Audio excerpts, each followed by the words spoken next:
Hello everyone, I'm Mike Mickle. Welcome to INN News. The Southeast is cleaning up today after severe storm struck yesterday, spawning tornadoes. York County, South Carolina appears to be the hardest hit. At least 6 homes were destroyed. 3 people died there, but the death toll could rise. And Alabama, still reeling from deadly tornadoes last April, received another hit. There's quite a mess in Auburn, where city crews are still working to determine the extent of the damage. Montgomery, Alabama also received widespread damage. Morgan Hightower from our affiliate WNCF shows us one home that was hit hard. The police don't let it pass in, nobody get in, nobody come out. Julio Vasquez and his family waited with anticipation while the police blocked off the entrance to their neighborhood, one of the hardest hit in Montgomery. Authorities suspected a gas leak and shut down Sunshine Village Trailer Park as a precaution. But Vasquez hadn't seen what the storm did to his home, and he suspected the worst. I want to know is my house to be able to stay tonight. Finally, more than an hour later, he was allowed to go home. No glass broke, no windows, everything's fine. Relief for Vasquez and his family. A few pieces of the trailer skirting were removed, but he says that'll be an easy fix. We fixing myself, just get some more, buy some more and put it back in. Just a few homes up from the Vasquez family, Hazel Harsey has a different story. Tree bounced off the roof. Back here you can see it laying across the fence. I have a hole in my bedroom ceiling all the way through the top. Harsey wasn't home at the time of the storm, but when she got back, she found firefighters putting a tarp over the opening in her roof. I mean, I don't know what we would do without people out here helping us like this. Her roof will have to be replaced, but she says she doesn't mind the inconvenience because she considers herself lucky. I've seen a lot of trailers that got hit with weather. It could have been way worse. Fortunately, no one was injured in Sunshine Village, and repairs have already begun. Morgan Hightower reporting for INN News. Herman Cain has taken some hits the past couple of weeks, most recently his stumble during an interview when asked about Libya. Prior to that, 4 sexual harassment claims that surfaced from when he was president of the National Restaurant Association. Those claims brought his wife Gloria into the political spotlight, where this week she defended her husband. To hear such graphic allegations and know that that would have been something that was totally disrespectful of her as a woman, and I know that's not the person he is. Many are asking why she chose now to come to her husband's defense. Well, I got an answer to that question in a one-on-one interview with the candidate this week. Sir, I'm fine. Very pleasure. Thank you, sir. Herman Cain seemingly came out of nowhere and grabbed everyone's attention, quickly rising to the top of the pack in the Republican presidential contenders.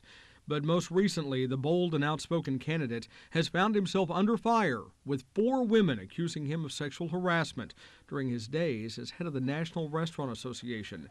Those accusations are beginning to affect the campaign, leading to a drop in the polls. Because of the firestorm that I have been dealing with for the past 2 weeks now, to be in 3rd place, we're still up there. Baseless accusations. Yes. 4 women, 2 of them now showing their face and identifying themselves. Some of your critics are saying where there's this much smoke, there's got to be a little fire. Well, that's because they're my critics. There is no fire. And I think I addressed all of those in the press conference that I had. You know, some of the political consultants would say that I shouldn't have done the press conference, I shouldn't have taken questions, but I did, because I had nothing to hide. Gloria Cain is now speaking out about her husband, recently appearing on a talk show, defending the man she loves. And I know that's not the person he is. He totally respects women. I have intentionally kept my wife out of this campaign. She represents the calm and tranquility when I get home. Secondly, the pace of a campaign, like a presidential campaign, does not suit her. So I'm not going to force her to do something she doesn't want to do. That interview was planned long before the firestorm. One of the things that struck me in that interview, she said he would have to have a split personality to be the man that I know and the man they're accusing him of being. So I guess it's my job to ask you, Mr. Cain, do you have a split personality? I do not have a split personality. If I did, could I be this happy most of the time? People with split personalities normally you see extremes in terms of their moods. So no, I do not have a split personality. Still, he admits those accusations and that famous Milwaukee interview where he fumbled a question on foreign policy. Libya. It's all beginning to take a toll. His campaign is showing signs of vulnerability, but in no way is he ready to throw in the towel. We've heard the accusations. Herman Cain seems to be the candidate that everybody is watching these days. Yes. What's something about Herman Cain that most people don't know? They don't know that I'm not a quitter. And that's what I believe surprises a lot of people. But only the voters can decide if he will truly win the battle. Well, an average of the latest polls show Cain dropping into third place. RealClearPolitics.com reports Mitt Romney barely in the lead with 21.2%. Newt Gingrich has risen to the second spot at 20.2%. Cain has 19.3%. Rick Perry has dropped into single digits now with 9.2%. It's been 2 months now since the Occupy Wall Street movement began, and today things heated up in New York. You can see police moving in on angry protesters near Wall Street. More than 75 were arrested. Demonstrators also gathered at public transportation hubs for Occupy the subways. Well, the race is on to remove floodwaters from factories in Thailand. And what causes Hillary Clinton to bust out laughing? It's in tonight's Global News now. Record flooding in Thailand is taking a serious toll on lives and businesses there. Many foreign companies like Japanese auto and electronics makers have been forced to stop production because of flooded factories. Right now, crews are working hard to pump out water at this industrial park. If all goes well, the area should once again be dry next week sometime. Gasoline prices have dropped in India. It's the first cut since January of 2009. Prices were slashed about 3%, making gas about $5 a gallon. Expensive by U.S. standards, but not as bad there. An angry bird took flight in an unusual place this week. Here you can see the stuffed toy floating on the spacecraft after it entered orbit. The spacecraft took off Sunday carrying a NASA astronaut and 2 Russian cosmonauts. They arrived at the International Space Station yesterday. 3 astronauts who have been on board the ISS since June will return to Earth next week.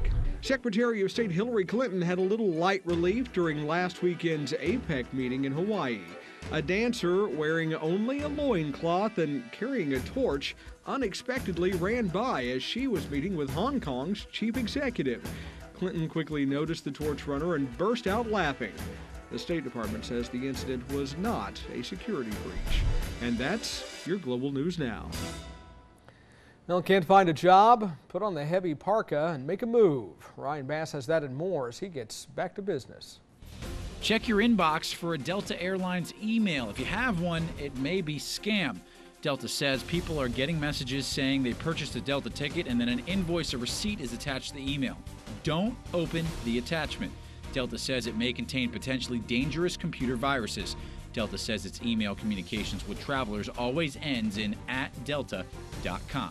Farmers in the Midwest are getting some good news. Their farmland is worth a lot more than it was last year, up 25% in some parts. That's the highest increase in 3 decades. The surveys show successful harvests and higher farming incomes are contributing to the surge. The picture was not the same for other parts of the country. Farms in the southern plains saw minimal gains in value, mainly because of the devastating droughts this year.